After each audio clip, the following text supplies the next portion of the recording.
Assalamu alaikum, मैं Kashif Ali and today we have with us Mr. Jawad, the CEO of MP Plastic here in Sundar, Lahore. How are you, sir?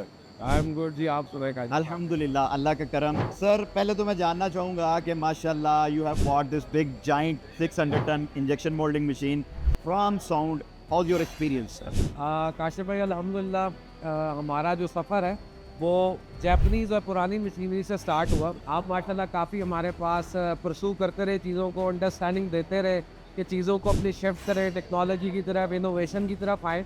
थोड़ा time लगा लेकिन जिसे कहते हैं देर आए दुरुस्त आए।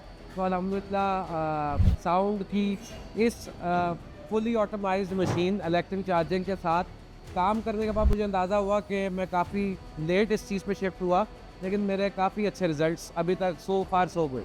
माशाल्लाह, very good. You went in China in sound factory, तो वहाँ पे आपने साउंड को कैसा पाया? इनकी टेक्नोलॉजी, इनकी मेटलर्जी और इनकी जो इनोवेशन है वो कैसी थी? मतलब एक कंपनी जो 1950 और 60 की दहाई से स्टार्ट हुई और आज 2026 में वो लोग आ गए हैं, तो क्या उन्होंने इन्वेंट किया, क्या उनकी टेक्नोलॉजी थी? ये चीज़ साउंड की फैक्ट्री में जाके उसको विज़िट किया फिज़िकली। काफ़ी बड़े माशाल्लाह पैमाने के ऊपर साउंड काम कर रहा है और ये मुझे पता लगा। काफ़ी डिस्ट्रीब्यूटर्स अराउंड द वर्ल्ड आए हुए थे जो उनकी डिस्ट्रीब्यूशन थे जिनके पास साउंड की, जिसमें टर्की था, इंडिया, पाकिस्तान। और जब फिज़िकल विज़िट किया फैक्ट्री को तो ये वाकई इस चीज़ को रियलाइज़ किया कि ये असल मैन्युफैक्चरर्स हैं, पुराने हैं और अपने काम को बहुत बेहतर तरीके से जो है वो सर अंजाम दे रहे हैं। अच्छा, जवाद भाई जो हैं वो पुरानी मशीनों के ऊपर काम कर रहे थे ऑलरेडी और काफ़ी देर से कर रहे थे। माशाल्लाह बड़ी अच्छी जर्नी रही। स्टार्टिंग में इन्होंने ट्रेडिंग की, मोल्ड बनवाए, फिर यूज्ड मशीनें जापानीज़ ली, अब ब्रांड न्यू मशीन पे आए। तो बड़ा ही क्रिटिकल इंटरव्यू इनका होने वाला है और बहुत ज़बरदस्त किस्म की चीज़ें ये आप लोगों को बताएंगे जो आप जुगाड़ पे काम कर रहे हैं, यूज़ टेक्नोलॉजी पे काम कर रहे हैं। जवाद भाई उसके बारे में थोड़ा गाइड करें, क्योंकि आपने ना अप्स एंड डाउन्स देखे हैं, प्रोज एंड कॉन्स का आपको बड़ा डीपली नज़र है, आपकी एनालिसिस है। अच्छा देखिए सर, इसमें आपने किसी भी काम के अंदर जिद्दत, टेक्नोलॉजी, इनोवेशन, ये सबसे ज़्यादा ज़रूरी एलिमेंट है। तो स्टार्ट में तो हर इंसान पूरे वसाइल के साथ काम के अंदर अगर आए, फिर भी ये फैक्टर्स हमेशा से उसको सीखने पड़ेंगे वक्त के साथ साथ। तो हमने उन चीज़ों को सीखा, उन चीज़ों को एक्सेप्ट किया और उसके बाद इनोवेशन के ऊपर आए। अब उसके इनोवेशन के बाद चीज़ों को जब आप चलाते हैं तो आपको फ़र्क पता लगता है कि क्या फ़र्क है पुरानी और नई चीज़ का। That's the point, that is what exactly I want to know and I want to show my audience कि क्या फ़र्क है। बिल्कुल सही। अच्छा सर देखिए, हमारा क्योंकि बेसिकली हमेशा हम बहुत ज़्यादा टाइनी डिटेल्स के अंदर जाते हैं। प्रोडक्शन जो है इट्स ऑल अबाउट कॉस्टिंग। तो जो काम आपने बचा लिया वही आपने कमाया। बिल्कुल ऐसे ही। तो प्रोडक्शन के अंदर सबसे ज़रूरी हमारी इलेक्ट्रिसिटी कॉस्ट। तो अगर मैं किसी भी जापानीज़ वर्सेस साउंड को अगर मैं कंपैरिजन करूं तो वे बेटर है जनाब। उसके अंदर हालांकि हमने जापानीज़ मशीन्स को चलाया, उनको 3 साल, उनकी 24 घंटे प्रोडक्शन की, अपने काम को साथ साथ ग्रो किया और जो चेंजेस पॉसिबल थी जापानीज़ में वो भी की। एक यूनिवर्सल जापानी मशीन में ना इन्वर्टर्स होते हैं, ना सर्वो मोटर्स होती हैं, उसके अंदर बहुत सी ऐसी चीज़ें हैं जो स्टैंडर्ड जापानीज़ होती हैं, बट उसके अंदर हमने काफ़ी इनोवेशंस लेके हैं जापानी के अंदर।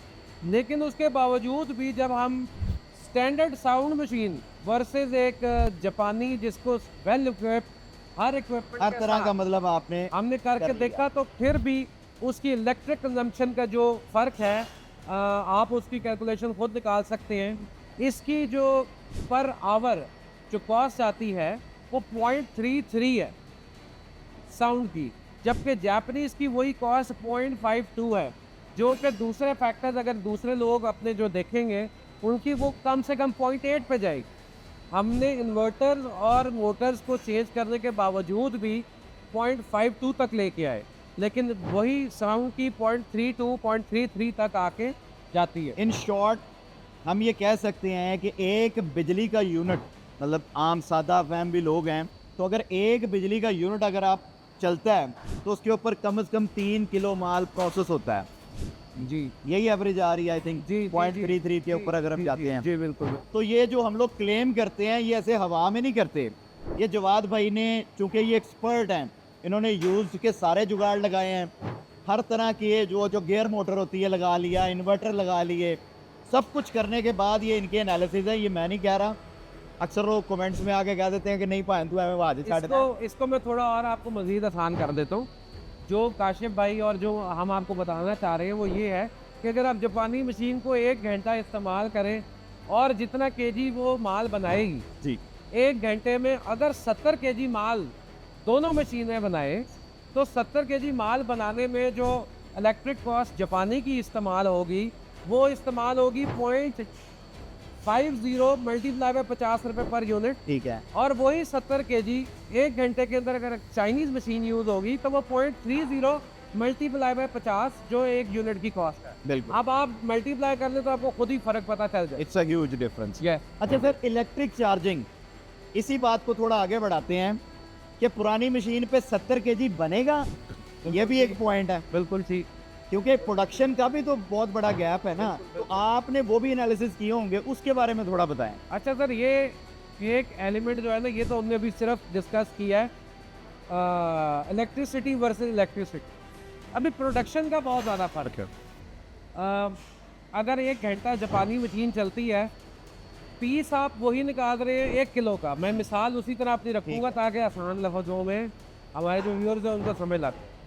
1 घंटे चलने में 1 किलो का पीस हो, जापानी मशीन 1 घंटे के अंदर मैक्सिमम अब जो आउटपुट देगी वो देगी 50 पीस, ठीक है, जो कि एक बहुत अच्छी एवरेज है। ठीक है, जबकि वही चाइनीज़ मशीन आपको देगी 80 पीस।